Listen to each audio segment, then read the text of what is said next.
नमस्कार दोस्तों, स्वागत है आप सभी का हमारी इस नई वीडियो में। तो जिस तरीके से आप सभी को पता है कि पिछली वीडियो में हमने कवर किया था इलेक्ट्रोस्टैटिक, कैपेसिटर और करंट इलेक्ट्रिसिटी के सवाल, और जिसका लिंक आपको आई बटन पर दिख रहा होगा, आप वहां से जाके इन चैप्टर को कंप्लीट कर सकते हैं।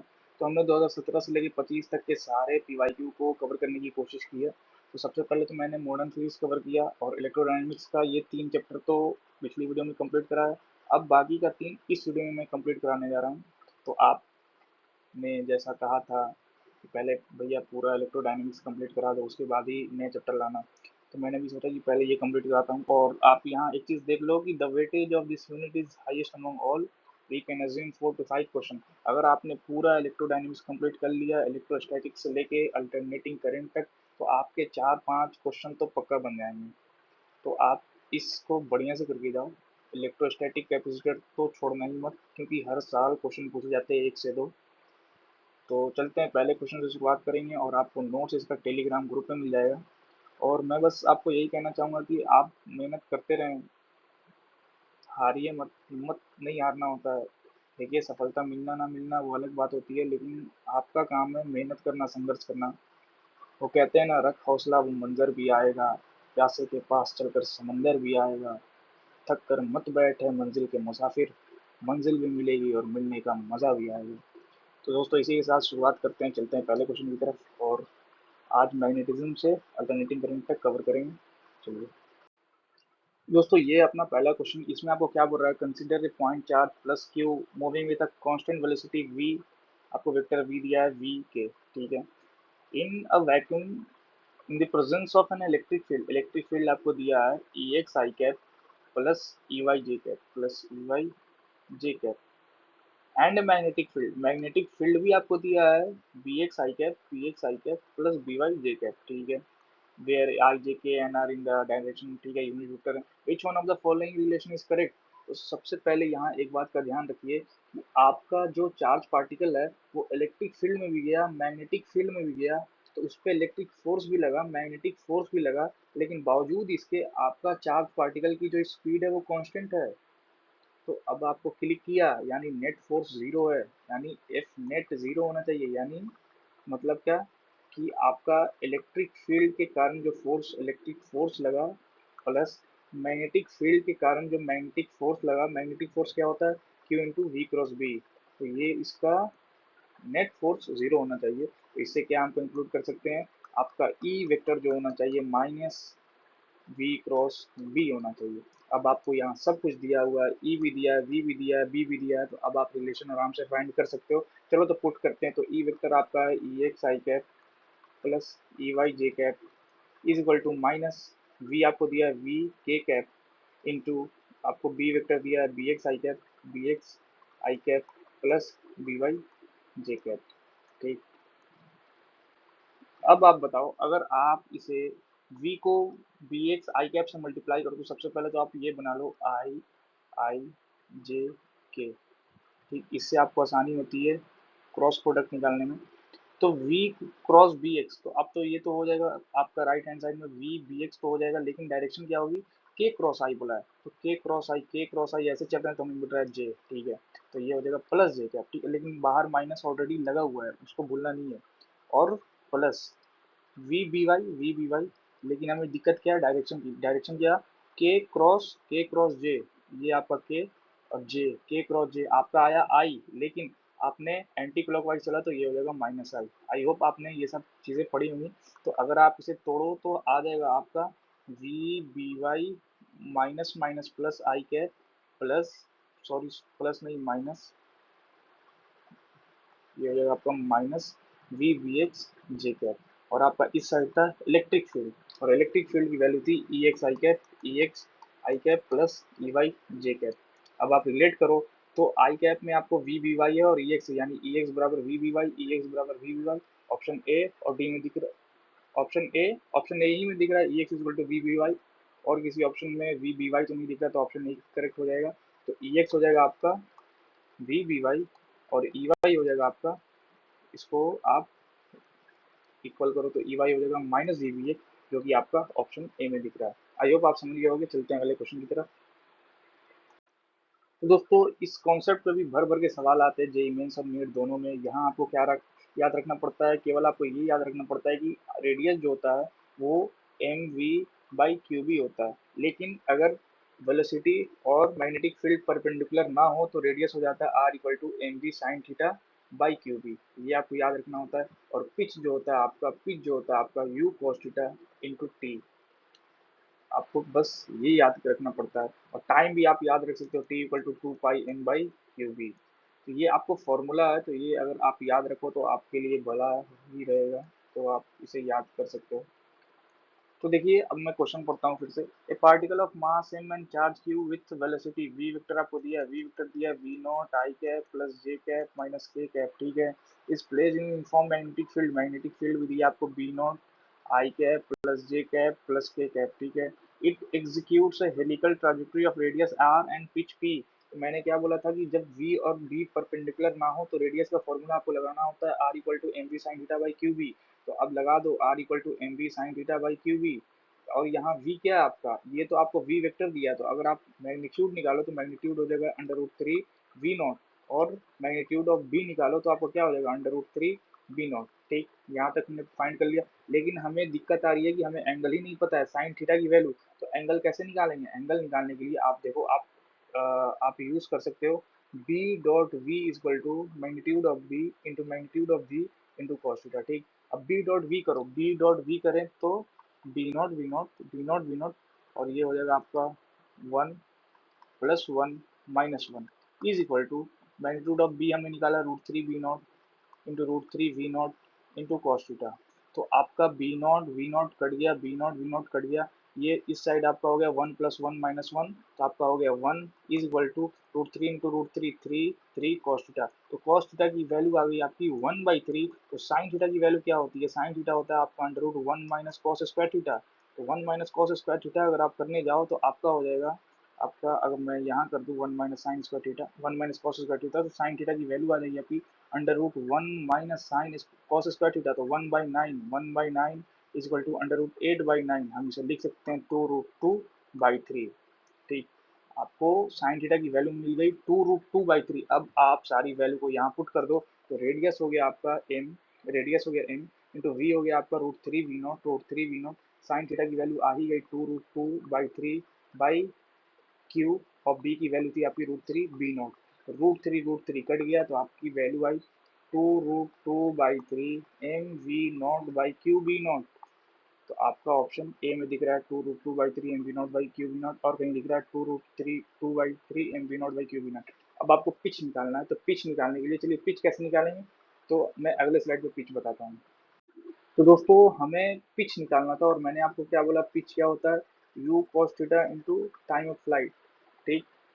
टाइम ऑफ फ्लाइट तो नहीं होता, वो एक टाइम होता है, एक टाइम पीरियड होता है जिसके लिए आपका जो हेलिकल पाथ में वो एक बार पूरा सर्किल कवर करता है, वो होता है आपका टी।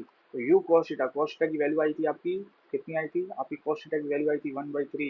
वी की वैल्यू आपकी थी रूट थ्री वी नॉट। तो टी की वैल्यू मैंने क्या बोला, two pi M by Q B, two pi M by Q. लेकिन बी को लिखेंगे हम लोग क्या, रूट थ्री बी नॉट।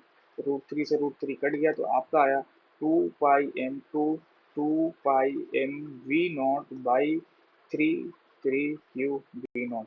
तो ये हो जाएगा आपका, जो भी आंसर ऑप्शन करेक्ट हो आप ये टिक कर लीजिएगा।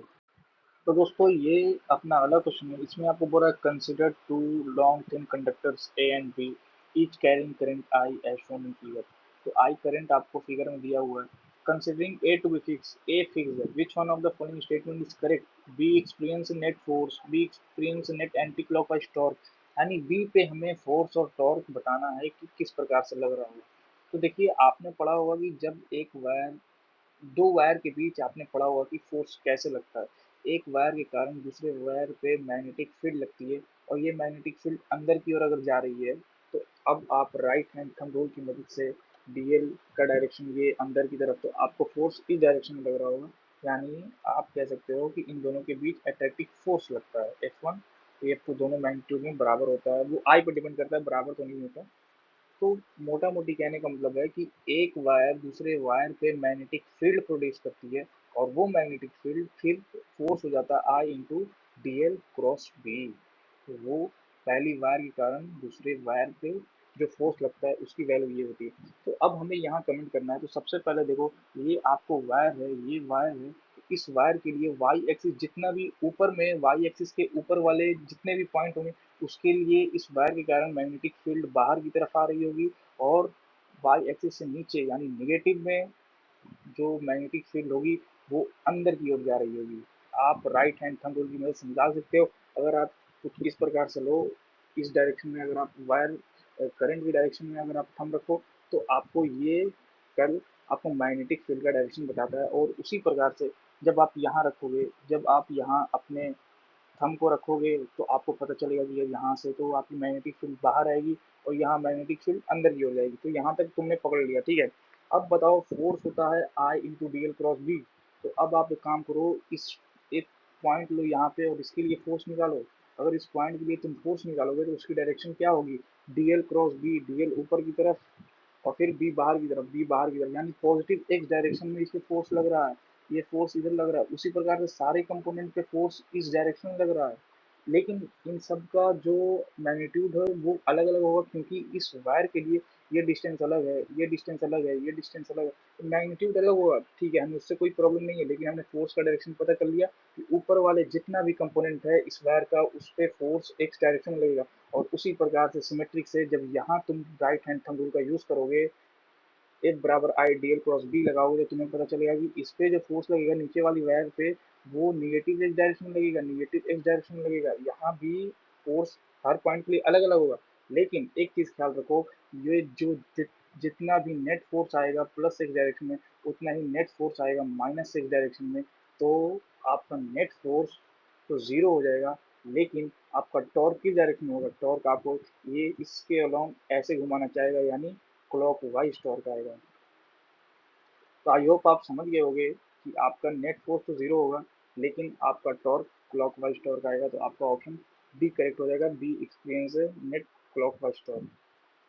तो यहाँ भी एक स्टैंडर्ड क्वेश्चन तो आप नहीं कह सकते, लेकिन फिर भी जब आपने पढ़ा होगा कि दो फोर्स के बीच, दो वायर के बीच किस तरीके से फोर्स काम करता है, तो आप यहाँ से बता सकते हो। देखिए मैं किस प्रकार से बोल पा रहा हूँ कि ऊपर वाला फोर्स और नीचे वाला फोर्स बराबर होगा, इसलिए क्योंकि यहाँ से ये सपोज कि ये आपकी वायर है, ऊपर ये वायर है, तो यहाँ से ये जो डिस्टेंस है, यहाँ पे जो फोर्स F1 लग रहा है, और इसी सेम डिस्टेंस के लिए इतना R1 है, ये भी मान लीजिए R1 है, तो इसी सेम डिस्टेंस के लिए यहाँ पे जो फोर्स लगेगा ये भी F1 होगा। तो ये कट रहा होगा, उसी प्रकार से यहाँ पे जो फोर्स F2 लगेगा उसी प्रकार से यहाँ भी एक फोर्स F2 लगेगा।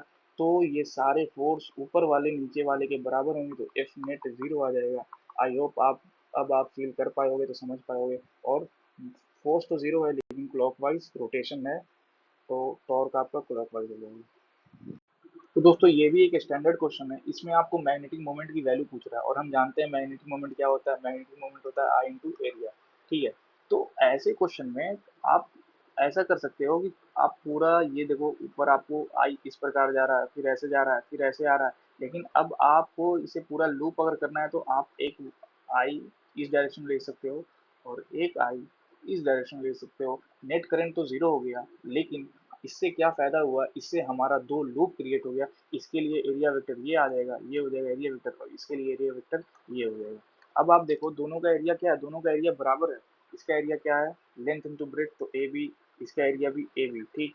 लेकिन डायरेक्शन अलग अलग है। इसके लिए आपको जे कैप एरिया, अगर एरिया लिखा जाए इसके लिए तो ये आपका ए बी जे कैप, और इसके लिए एरिया लिखा जाए तो एरिया हो जाएगा आपका ए बी। तो ठीक है, मैग्नीट्यूड तो ए बी हो, लेकिन जो डायरेक्शन है वो आप देखो इस डायरेक्शन में, तो के कैप, ये आपका के कैप। तो मैग्नेटिक मोमेंट की वैल्यू हो जाएगी आई इंटू एरिया, और टोटल करंट तो आई ही है, और एरिया हो जाएगा A B J cap plus A B K cap. तो ए बी कॉमन ले लो, ए आई ए बी कॉमन, तो जे कैप प्लस के कैप, आपका ऑप्शन ए करेक्ट हो जाएगा। तो ये भी दोस्तों एक स्टैंडर्ड क्वेश्चन था, मैंने तो ऐसे क्वेश्चन नीट में भी देखे हैं सॉल्व करते हुए। चलते हैं अगले क्वेश्चन की तरफ। तो इस क्वेश्चन में आपको क्या बोल रहा है, इस क्वेश्चन में आपको बोल रहा है एक current of 45 ampere is passing through an infinitely long wire.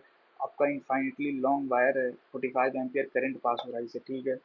along the axis of an infinitely long solenoid of radius 1 centimetre, और एक रेडियस सोलेनाइड है, जिस एक सोलेनाइड है जिसका रेडियस 1 सेंटीमीटर है, ठीक है। और उसी के एक्सिस पे हमारा आई करंट का वायर पड़ा हुआ है, ठीक है। The magnetic field produced by the solenoid in the direction of the current in the wire is 4 milli tesla. आपको बोल रहा है the magnetic field produce by the solenoid, आपका जो मैग्नेटिक फील्ड है सोलेनाइड से प्रोड्यूस हो रहा है वो वायर की डायरेक्शन में 4 मिली टेस्ला प्रोड्यूस हो रहा है, वायर की डायरेक्शन में, वायर की डायरेक्शन में 4 मिली टेस्ला प्रोड्यूस हो रहा है, ठीक है। What is the approximate magnitude of resultant magnetic field at a point 3 millimeter radially away from the solenoid axis? आपके रेडियली अवे बोल रहा है, रेडियली अवे, अगर आपका रेडियली अवे यहाँ से 3 मीटर है, 3 मिलीमीटर बोला, 3 मिलीमीटर। तो सबसे पहले आप जब, यह मैं फिर से डायग्राम बनाता हूँ। सबसे पहले सपोज करो ये आपका सोलोनाइड है, सोलोनाइड है, और यहाँ से आपको 3 मीटर, 3 मिलीमीटर रेडियल अवे बोला है।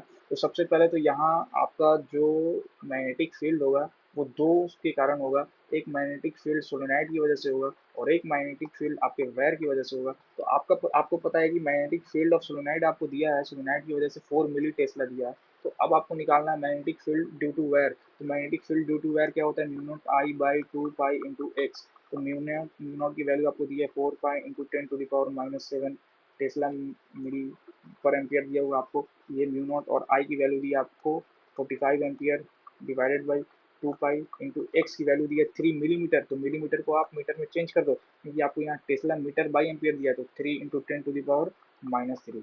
तो पाई से पाई कटा, 2 2 जा 3 से 15 बार में, तो 30 इंटू 10⁻⁻4 आया आपको, 30 इंटू 10⁻⁻4। इसे हम लिख सकते हैं 3 इंटू 10⁻⁻3। तो ये आपका आया टेस्ला। तो हम इसे लिख सकते हैं 3 मिली टेस्ला। तो बी ड्यू टू वायर आ गया आपका 3 मिली टेस्ला। लेकिन अब आपको एक चीज़ ध्यान रखनी है, अब आप डायरेक्ट इसको ऐड करके मत लिख देना कि 4 3 7 हो जाएगा, क्योंकि आपका जो सोलेनाइड की वजह से है वो तो चलो ठीक है, वो तो आपको वायर की डायरेक्शन में है 4, लेकिन आपको वायर की वजह से जो होता है वो रेडियली आउटवर्ड होता है। आपने राइट हैंड थंब रूल की मदद से वो हमेशा अगर इस डायरेक्शन में तो रेडियली आउटवर्ड, रेडियली आउटवर्ड, यानी 4 मिली टेस्ला और 3 मिली टेस्ला आपस में परपेंडिकुलर होंगे, तो इनका रिजल्टेंट होगा 5 मिली टेस्ला। आपका ऑप्शन ए करेक्ट हो जाएगा। आई होप आप समझ गए होगे, थोड़ा घुमाने वाला क्वेश्चन था, 4 3 7 भी आप कर सकते थे, लेकिन अब आपको पता है कि वायर की वजह से रेडियली आउटवर्ड होता है, लेकिन सोलेनोइड की वजह से आपको वायर के डायरेक्शन में है। ठीक। तो दोस्तों इसी तरीके से हमने मैग्नेटिज्म पे जो क्वेश्चन आए थे उसे कवर कर लिया। तो आपको उसमें याद रखना है क्या क्या चीज़ उसमें आती है, magnetic effect of current, force, ये सारी चीज़ें पूछी जाती है, स्टैंडर्ड चीज़ें हैं। तो आप ख्याल रखिएगा। अब हम चलते हैं इलेक्ट्रोमैग्नेटिक इंडक्शन और अल्टरनेटिंग करंट पे। तो दोस्तों ये भी एक स्टैंडर्ड क्वेश्चन है, ऐसे क्वेश्चन तो मैंने नीट में भी देखे हैं पूछे जाते हुए। तो ऐसे क्वेश्चन को कैसे सॉल्व करते हैं, देखिए ऐसे क्वेश्चन को आप दो तरीके से सॉल्व कर सकते हो। सबसे पहले देखो, आप ख्याल रखो, सपोज करो ये आपका अगर मैग्नेट है, ये नॉर्थ है, ये साउथ है, ठीक है, और ये आपकी कॉइल है।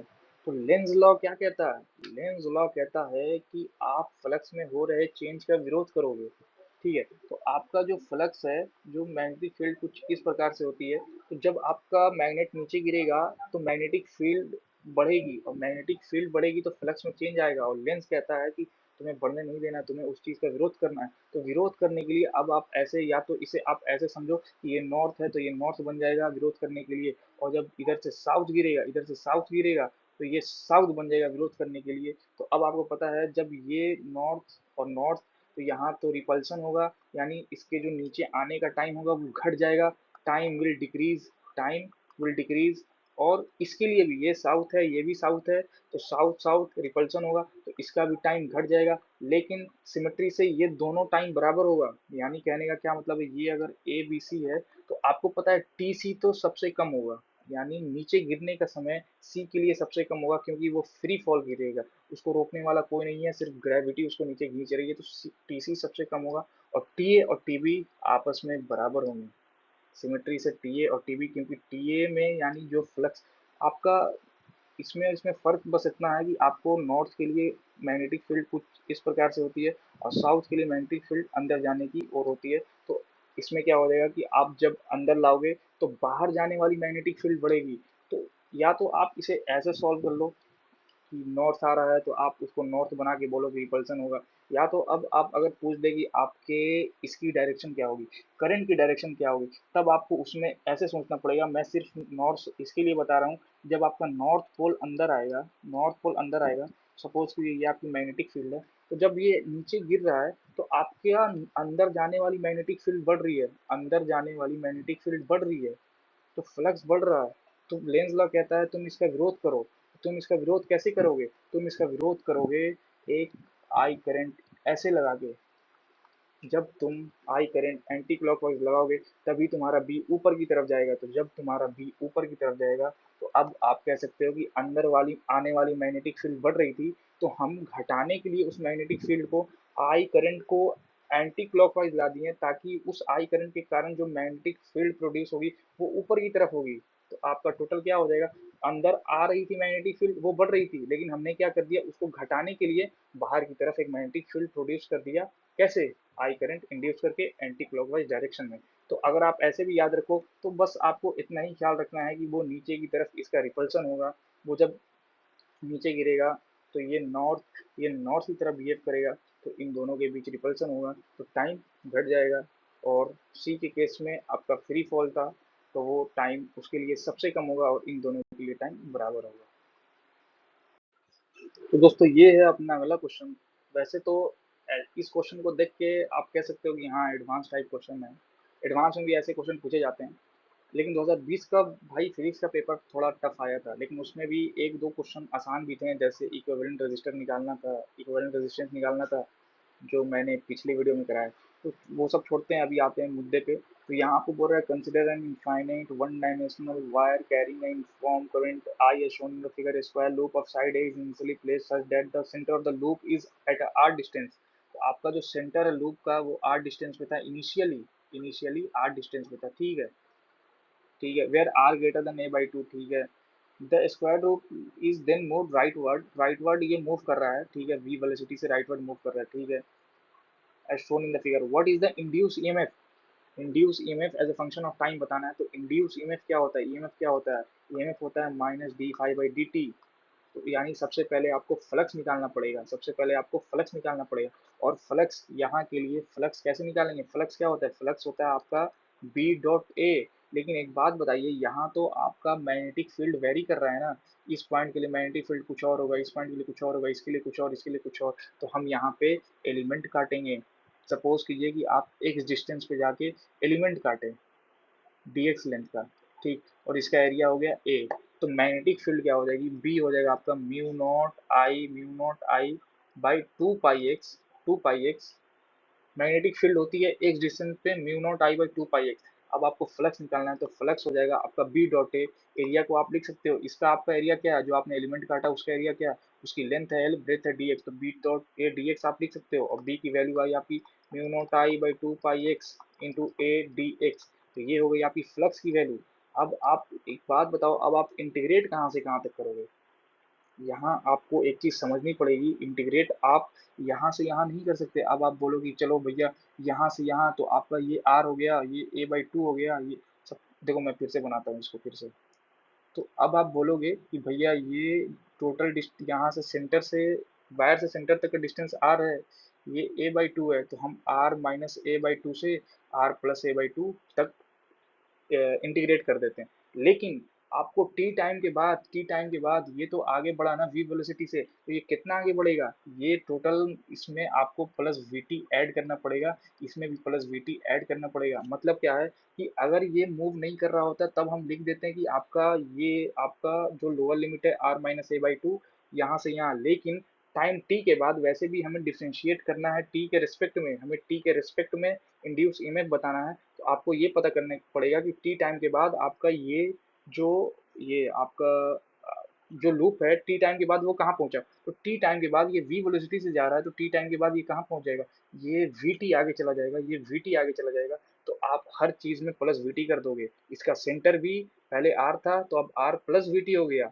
उसी प्रकार से ये वाली edge R plus V T minus A by two हो गई। तो यानी हमें लोअर लिमिट हो जाएगी आपकी R plus V T minus A by two, और अपर लिमिट हो जाएगी R plus V T plus A by two.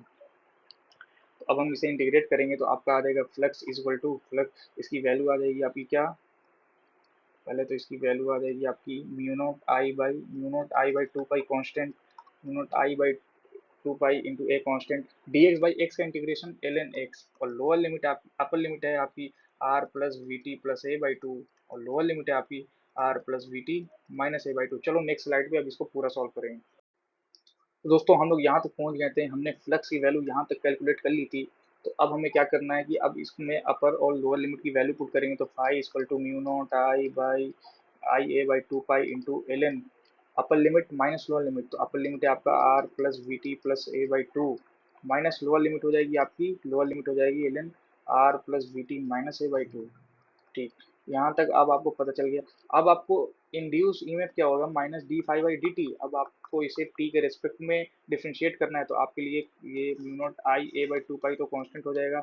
L N के अंदर का डिफ्रेंशिएशन आप चेन रूल से करो तो 1/r plus V T plus A by two, और वी टी का डिफ्रेंशिएशन हो जाएगा वी, उसी प्रकार से minus 1/r plus V T minus A by two, L N X का 1/x, और इसका डिफ्रेंशिएशन हो जाएगा आपका v।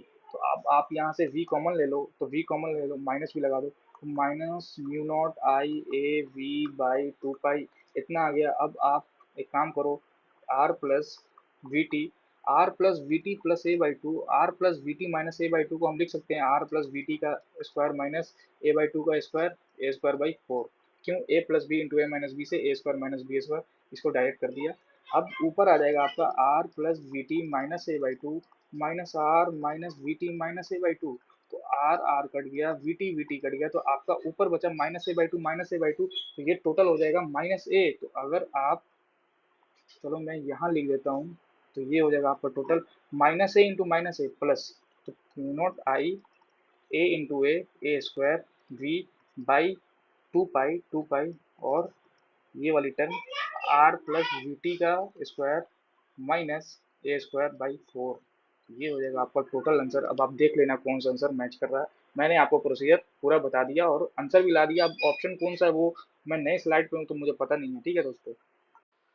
तो दोस्तों ये भी अपना क्वेश्चन जो है वो लेंस लॉ पे बेस्ड है। इस क्वेश्चन में आपको क्या कह रहा है, इस क्वेश्चन में आपको कह रहा है, इस क्वेश्चन में आपको कह रहा है charge particle is moving in a circular orbit with radius R. आपका चार्ज पार्टिकल है उसकी रेडियस आर में सर्कुलर ऑर्बिट में घूम रहा है and with angular frequency omega दिया हुआ है, ठीक, in presence of and magnetic field के प्रेजेंस में इतना दिया है आपको, ठीक है।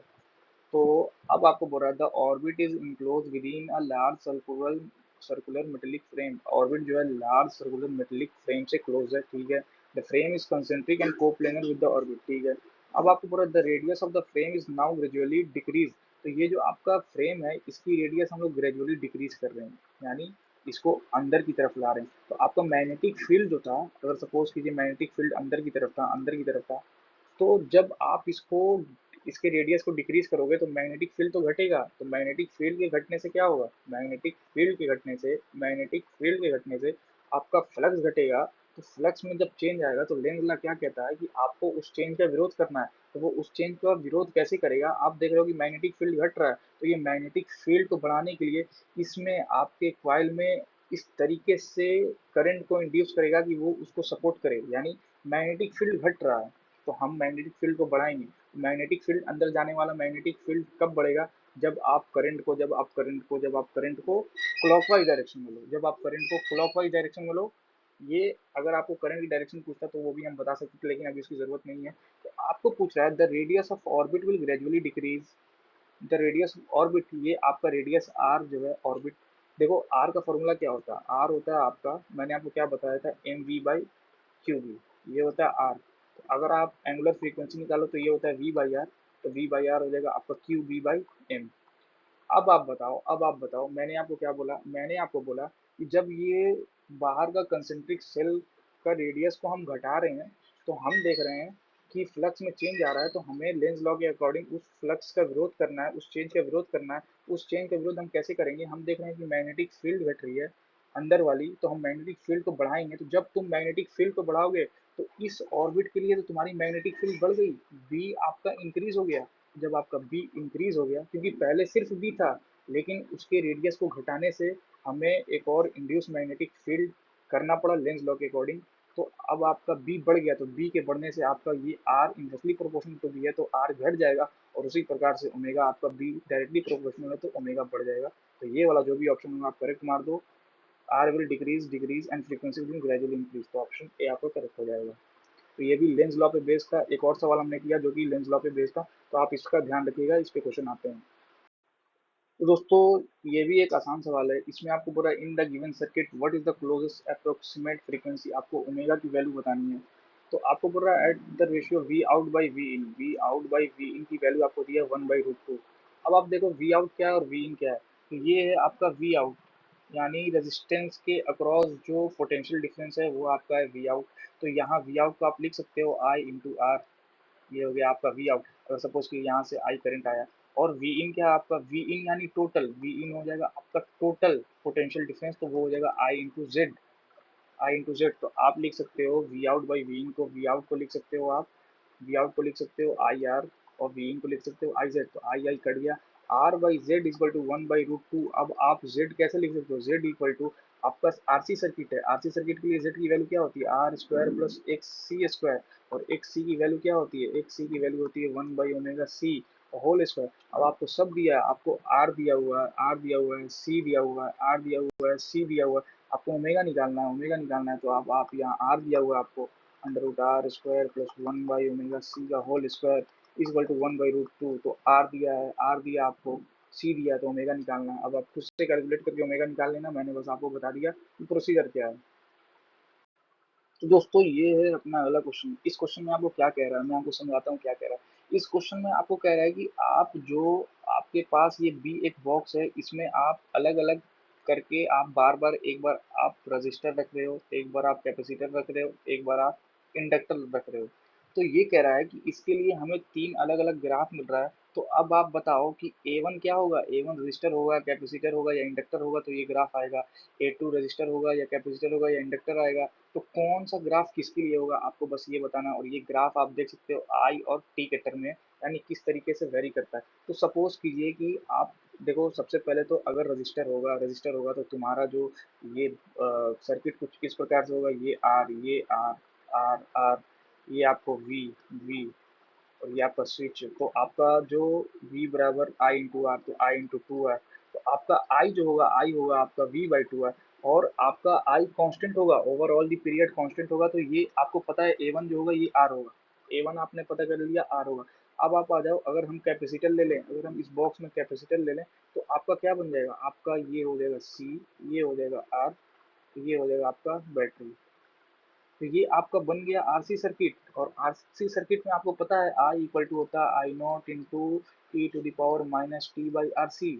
तो टी इक्वल टू जीरो पे आपका आई होता है ई टू दावर जीरो, आई हो जाएगा आई नॉट। और टी इक्वल टू इन्फिनिटी पे आपका आई हो जाएगा जीरो। तो देखो इन्फिनिटी पे आई जीरो कहाँ हो रहा है, इन्फिनिटी पे टी इक्वल टू इन्फिनिटी पे आई जीरो इसमें हो रहा है। तो ये हो गया आपका कैपेसिटर, ए टू हो गया आपका कैपेसिटर। उसी प्रकार से इंडक्टर में अगर आ जाए, इंडक्टर में आ जाए, तो ये हो गया आपका आर, ये हो गया आपका इंडक्टर एल, और ये हो गया आपका बैटरी। ठीक है। तो यहाँ आप बताओ, आपको यहाँ जब आर एल सर्किट है, तो यहाँ आई क्या होता है, आपने फॉर्मूला अगर याद किया होगा तो आपको पता है I equal to I naught into one minus E to the power minus T by R C. तो टी इक्वल टू जीरो पे आई इक्वल टू जीरो हो जाता है यहाँ। टी इक्वल टू जीरो पे आई इक्वल टू जीरो कहाँ आ रहा है, तीसरे वाले ग्राफ में, यानी ए थ्री क्या होगा आपका, इंडक्टर होगा। अब हमने फाइंड कर लिया कि ए वन रजिस्टर होगा, ए टू कैपेसिटर होगा और ए थ्री इंडक्टर होगा। तो ऑप्शन कौन सा होगा, A one correspond resistor, A two correspond capacitor, A three correspond to inductor. तो आपका ऑप्शन ए करेक्ट हो जाएगा। आई होप आप समझ गए होगे, सिर्फ फॉर्मूला था, आपको पता करना था। आपको ये फॉर्मूला आरसी सर्किट के लिए आपने याद किया ही होगा। हमने क्योंकि ये फॉर्मूला कहाँ से आता है, ये फॉर्मूला आता है Q equal to C V into one minus E to the power minus T by R C से, वहाँ से आता है। जब आप डिफ्रेंशिएट करते हो तो ये फॉर्मूला वहाँ से आता है। ठीक, चलते हैं अगले क्वेश्चन की तरफ। तो दोस्तों इस क्वेश्चन में आपको क्या बोल रहा है, इस क्वेश्चन में आपको बोल रहा है the magnetic flux phi B T के टर्म में दिया हुआ है, coil at a time T is given by phi naught cos omega T, phi naught cos omega T. ठीक है, वेयर ओमेगा टी जो है वो आपका जीरो से पाई के बीच है, जीरो से पाई के बीच है। ठीक है, ये सारी चीज़ें हमने लिख दी। और आपको बोल रहा है at what time is the magnitude of induce EMF maximum, magnitude of induce EMF क्या होता है, ईएमएफ क्या होता है आपका minus D phi by D T. तो अब आप इसको डिफ्रेंशिएट करो, तो माइनस, इसको डिफ्रेंशिएट किया तो phi naught cos omega T का हो जाएगा आपको ओमेगा, सॉरी कॉस का तो आपको साइन होता है, तो आपका हो जाएगा minus phi naught cos omega T का differentiation minus sine omega t, तो माइनस माइनस प्लस हो जाएगा इनटू ओमेगा चेन रूल से। ठीक है, तो यहाँ तक हम पहुँच गए कि हमारा जो आपका ईएमएफ होगा omega phi naught into sine omega T होगा। लेकिन इसने बोला the magnitude of induce EMF maximum, ये मैक्सिमम होना चाहिए। मैक्सिमम कब होगा? जब साइन ओमेगा टी वन होगा, साइन ओमेगा टी की वैल्यू वन होगी। और साइन ओमेगा टी वन कब होता है? जब omega T pi by to के बराबर हो। जब ये पाई बाई टू हो जाएगा तो साइन ओमेगा टी वन हो जाएगा। तो omega T pi by to है, तो आपको पूछा क्या है? एट व्हाट टाइम ही पूछा, तो T equal to pi by two omega. आपका ऑप्शन ए करेक्ट हो जाएगा। तो दोस्तों इसी तरीके से हमने पूरा magnetic effect of current, electromagnetic induction और अल्टरनेटिंग करंट कंप्लीट कर लिया। आपको टेलीग्राम पे इसका नोट्स मिल जाएगा और आप इसे भली भांति फॉलो करो, क्योंकि लास्ट के टाइम में आपको ये बहुत मदद कर सकता है। अगर आपका फॉर्मूला रिवीजन सही से हो चुका है, अगर आपने कॉन्सेप्ट सही से पढ़े हैं, तो आप यहाँ से अप्लाई करना टफ नहीं है, आसान चीज़ है, आप कर सकते हो। मुझे और आपको आई बटन पे एक और प्लेलिस्ट दिख रही होगी मैथ की। आप मैथ के लिए भी 10 दिन की मैथ की प्लेलिस्ट है, उसमें मैंने सारे मैथ के चैप्टर कंप्लीट कराए हैं, तो अब आप वो भी देख सकते हो। उसका लिंक मैं आई बटन पे दे दिया। और चलिए मिलते हैं फिर नई वीडियो में, तब तक के लिए धन्यवाद। दुआ में याद रखिएगा। धन्यवाद।